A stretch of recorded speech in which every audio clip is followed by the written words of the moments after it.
Selamat datang di channel saya Semut Api. Jangan lupa didukung channel ini supaya makin berkembang. Setelah mendengar Hanli, ketiganya tidak bisa membantu tetapi saling memandang dengan takjub. Apa tujuan iblis serangga bertanya mengapa mereka takut padanya? Mungkinkah dia ingin menghibur dirinya sendiri sebelum membunuh mereka? Pria bertampang galak itu menguatkan hatinya dan berkata dengan permusuhan terbuka, jika sesama Taois ingin mengambil nyawa kita, lakukanlah. Apa gunanya berbicara? Petik 2. Itu aneh. Apakah ada yang salah dengan pertanyaanku? Ekspresi Hanli tiba-tiba menjadi cemberut dan dingin. Melihat kemungkinan ada kesempatan untuk bertahan hidup, kultivator bermarga Min terus-menerus memohon, kami bersaudara tidak tahu bahwa senior sedang berburu binatang iblis di sini. Jika tidak, kami tidak akan berani mengganggu iblis serangga senior. Kami bergegas ke lokasi ini tanpa sengaja tanpa sedikit pun niat bermusuhan. Saya berharap senior akan mengampuni kami. Tampaknya jejak darah telah kembali ke wajahnya. Hanli mengerutkan kening dan jejak kebingungan muncul dari wajahnya, setan serangga. Itu yang kamu panggil aku. Petik 2. Ketika lelaki tua kurus mendengar ini, dia tidak bisa menahan ekspresi bingung, bergumam, kamu bukan iblis serangga senior. Sepertinya kalian bertiga Taois salah paham tentang sesuatu. Hanli terkekeh dan setelah beberapa ragu, dia melambaikan lengannya dan 3 lampu biru terbang menuju kerah mereka. Dengan dengungan bernada rendah, kerahnya tersebar, mengembalikannya kembali menjadi segerombolan kumbang yang tak terhitung jumlahnya. Kumbang kemudian kembali ke kantong makhluk roh di pinggang Hanli. Ketiganya bersukacita karena diselamatkan dari kematian. Meskipun mereka bingung, mereka merasa agak yakin telah salah mengidentifikasi dia. Tidak mungkin iblis serangga melakukan sesuatu yang tidak terduga, mengingat reputasinya yang terkenal buruk. Tetapi setelah melihat penampilan kemampuan Hanli yang menakjubkan, mereka tidak berani mengambil tindakan gegabah dan dengan hormat memanggilnya. Orang tua itu tersenyum dan berkata, hehe. Sepertinya kami salah. Tidak mungkin iblis serangga akan melepaskan kita dengan mudah. Bolehkah saya tahu nama Anda yang terhormat, Fellow Daois? Meskipun lelaki tua itu mengerti bahwa pemuda di hadapannya mungkin bukan iblis serangga, kemampuannya sangat mirip, dan dia masih bisa mengambil nyawa mereka dengan mudah. Dia secara alami tidak berani meremehkannya. Ketika Hanli mendengar ini, dia berpikir untuk mengatakan sesuatu, tetapi dia segera menoleh ke langit. Hanli dengan santai berbicara sambil menatap ke langit, oh, sepertinya kalian bertiga punya teman, dan mereka baru saja tiba. Petik 2. Orang tua itu berhenti sejenak sebelum menoleh ke arah tertentu. Tapi karena dia tidak melihat apapun, jejak kebingungan muncul di wajahnya. Meragukan, lelaki tua itu dengan jujur menjawab, kami bersaudara memang membawa serta beberapa murid kami. Saya rasa ini tentang waktu mereka harus tiba. Tepat saat dia selesai mengatakan ini, serangkaian lampu tiba-tiba muncul di cakrawala. Mereka adalah pembudidaya yayasan pembentukan yang telah mereka tinggalkan. Mereka telah mengejar 3 pembudidaya formasi inti dengan kecepatan yang relatif lamban di alat sihir mereka. Ketika lelaki tua itu melihat ini, ekspresinya berubah. Ini menggambarkan bahwa pemuda memiliki indera spiritual yang jauh melebihi dirinya. Ketakutannya pada Hanli secara tidak sadar tumbuh. Hanli melirik 3 penggarap formasi inti dengan mata menyipit dan dengan samar berkata, saya bukan orang yang cocok untuk orang banyak. Bagaimana kalau Anda membuat pengaturan untuk murid-murid Anda, dan saya akan menunggu Anda bertiga di ujung pulau. Saya masih memiliki beberapa pertanyaan yang ingin saya tanyakan kepada Anda. Saya harap Anda tidak akan pergi tanpa mengucapkan selamat tinggal. Dia kemudian tersenyum pada mereka dan terbang ke ujung pulau di bawah mereka. Ketiganya menghela nafas lega. Meskipun mereka tidak tahu apakah pemuda itu benar-benar iblis serangga, tampaknya saat ini dia tidak memiliki rencana untuk membunuh mereka. Hidup mereka aman untuk saat ini. Akibatnya, lelaki tua itu dengan sungguh-sungguh mengucapkan beberapa kata. Kultivator Min mengangguk dan terbang ke langit. Setelah sekelompok murid tiba, dia dengan dingin memberikan beberapa kata dan meminta para pembudidaya perlahan turun ke sisi pulau. Pada saat itu, penggarap Min kemudian dengan cemas kembali ke sisi lelaki tua itu. Setelah kultivator Min tiba, pria yang tampak galak itu dengan ragu-ragu bertanya dalam transmisi suara, Saudara Qiyu, haruskah kita pergi? Dengan perubahan ekspresi, lelaki tua itu dengan sungguh-sungguh memperingatkan, sesama Taois Suan, jangan pikirkan hal yang konyol. Apakah Anda tidak hanya menyaksikan apa yang dia mampu? Apakah Anda benar-benar yakin kami akan dapat melarikan diri darinya? Berikan jawaban yang jujur untuk apapun yang dia minta, tetapi jangan memprovokasi dia dengan cara apapun. Perlakukan dia persis seperti Anda memperlakukan kultivator jiwa baru lahir. Dengan kemampuannya, dia seharusnya merasa menghina membunuh kita. Petik 2. Saudara Min mengangguk dan berkata, Saudara Qiu masuk akal. Saya juga tidak bisa melihat orang ini menjadi jahat, tipe haus darah.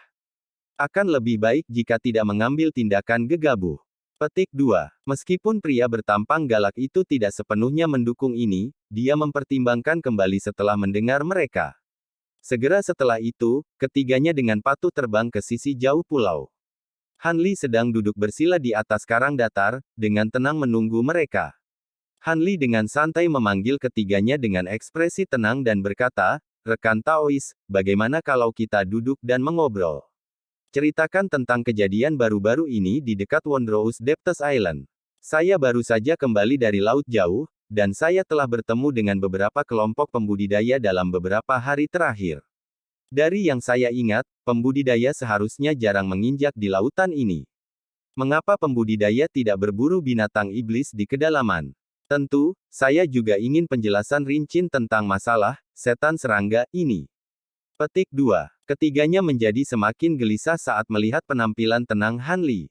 Mereka dengan hormat setuju dan dengan hati-hati duduk di dekatnya. Orang tua itu tersenyum pahit dan perlahan berkata, sudah 2 tahun sejak kita pergi ke pulau kedalaman yang menakjubkan.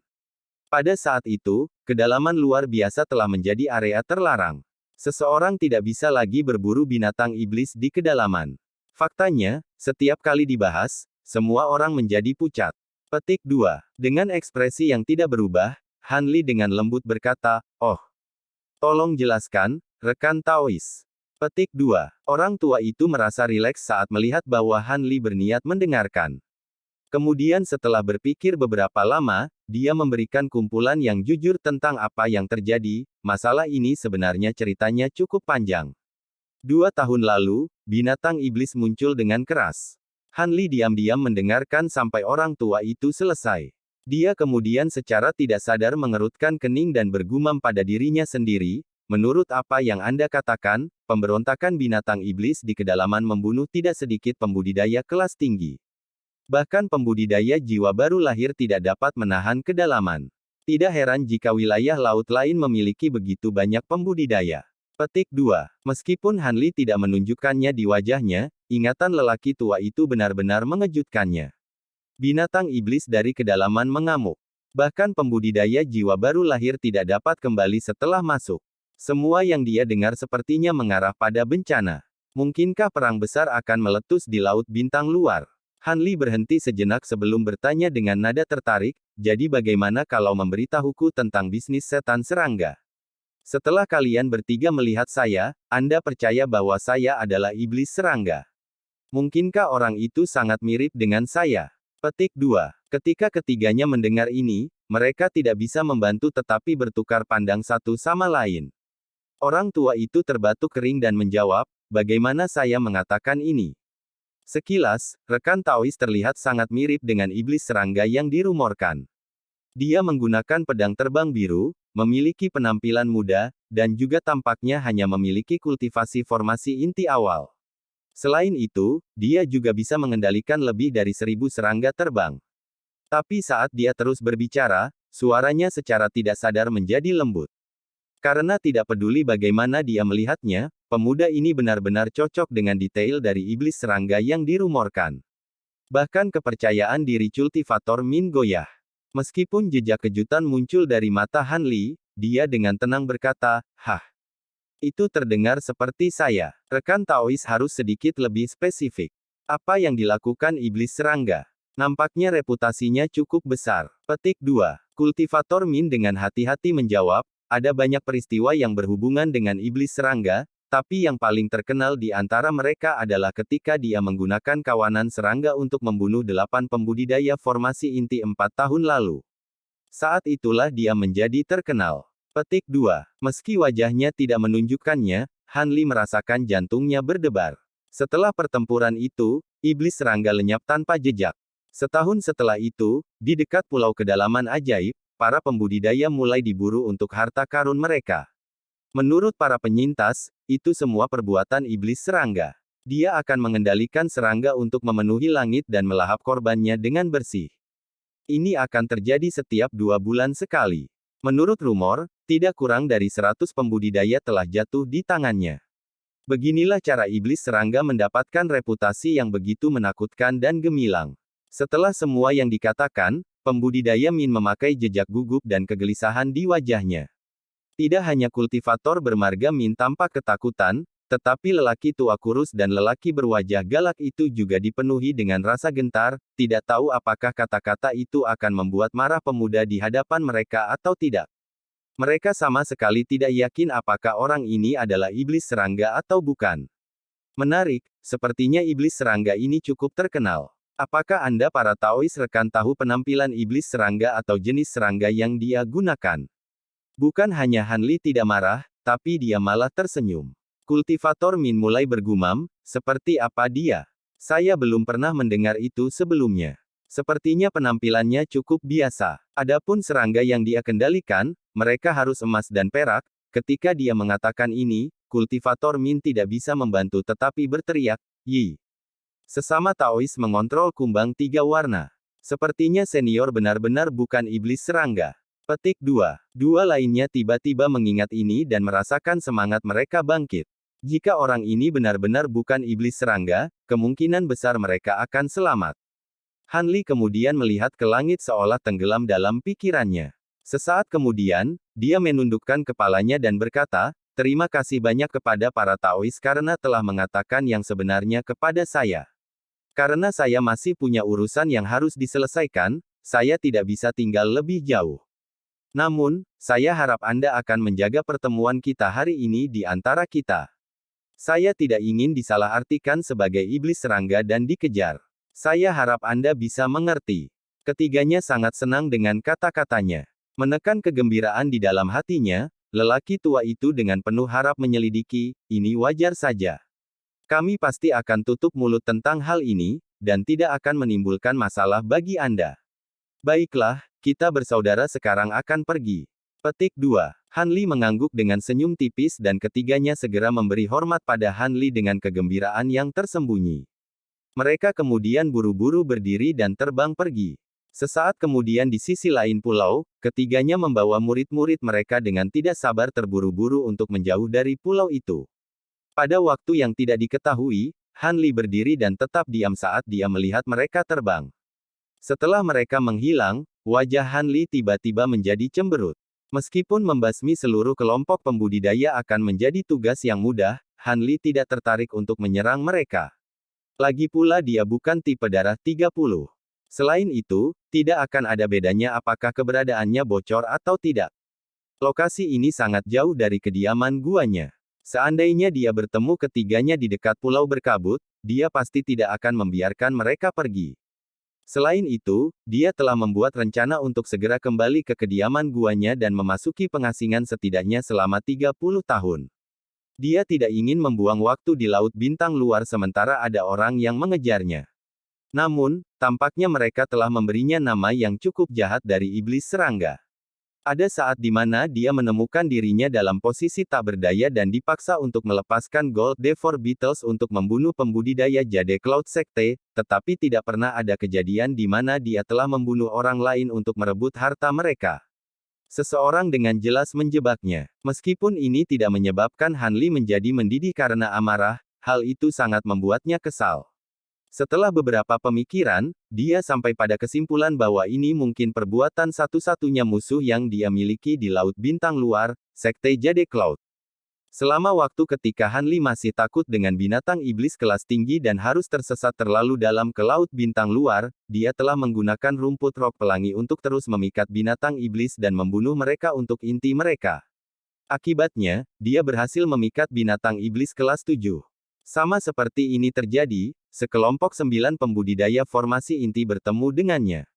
Mereka dengan angkuh menyatakan diri mereka sebagai Sekte Awan Giok, dan berpikir untuk menyerah pada ketamakan mereka dan membunuhnya karena hartanya. Karena itu, Han Li hanya bisa melepaskan banyak kumbang pemakan emas untuk membunuh mereka dan melindungi dirinya sendiri. Meskipun dia secara alami berpikir akan lebih baik untuk membunuh mereka semua setelah mencapai titik itu, dia tidak berharap bahwa pembudidaya formasi inti terakhir di antara mereka benar-benar memiliki harta pelindung kuno dengan kekuatan yang mengesankan. Akibatnya, dia sendiri yang berhasil melarikan diri dari kumbang pemakan emas, membuat Han Li lengah. Karena Han Li tahu bahwa Sekte Awan Giok adalah salah satu kekuatan besar dari Pulau Kedalaman yang menakjubkan, dia hanya bisa berani menghadapi bahaya menuju ke ujung laut untuk menghindari musuh kuat yang mencarinya. Bisa dibilang Han Li cukup beruntung. Dalam beberapa tahun yang dia habiskan di lautan yang jauh, dia belum pernah bertemu dengan binatang iblis kelas 8 atau lebih tinggi. Pertemuannya yang paling berbahaya adalah ketika dia menarik beberapa binatang iblis kelas 7 sekaligus. Meskipun situasinya telah membuatnya bingung, pelepasan secara bersamaan dari kumbang pemakan emas dan harta sihir berhasil menyelesaikan masalah tanpa banyak masalah. Dalam perburuannya selama beberapa tahun terakhir ini, dia akhirnya memperoleh beberapa ratus inti binatang iblis kelas 6 dan 7, lebih dari cukup untuk resep obatnya.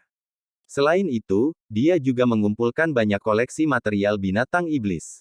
Karena itu, dia merasa puas dengan mengakhiri ekspedisinya dan kembali ke kediaman guanya. Namun, saat dia kembali dari laut dalam, dia secara tidak sengaja menemukan binatang kaca yang jelas saat dia melewati perairan ini. Han Li tidak berniat membiarkannya lolos dan menempatkan formasi untuk menjebaknya. Namun, dia tidak menyangka ini akan menarik pria tua kurus dan kedua temannya. Mereka bahkan memanggilnya Insect Demon dengan panik. Hal ini menyebabkan mood Han Li menjadi semakin buruk. Kemungkinan besar karena Sekte Awan Giok tidak dapat menemukannya, mereka telah menghasut desas-desus tentang setan serangga, menggunakan kemiripan dan kegemarannya untuk mengendalikan serangga dan pedang bambu Cloud Swarm miliknya. Jelas bahwa mereka bermaksud untuk menghancurkan reputasinya dan menolak tempat dimanapun di Laut Bintang Luar, memaksanya untuk muncul. Mereka bahkan mengirim orang untuk menyamar sebagai dia dan membunuh pembudidaya lain untuk harta mereka dalam prosesnya, berhasil membunuh dua burung dengan satu batu. Namun, masih ada sesuatu yang Han Li tidak bisa pikirkan. Tidak sulit menemukan pembudidaya kelas atas yang ahli dalam mengendalikan serangga. Menemukan serangga terbang yang tampak mirip dengan Gold Devouring Beetles juga tidak terlalu sulit. Tetapi jika ini benar-benar kesalahan Sekte Awan Giok, mengapa peniru menggunakan serangga emas dan perak?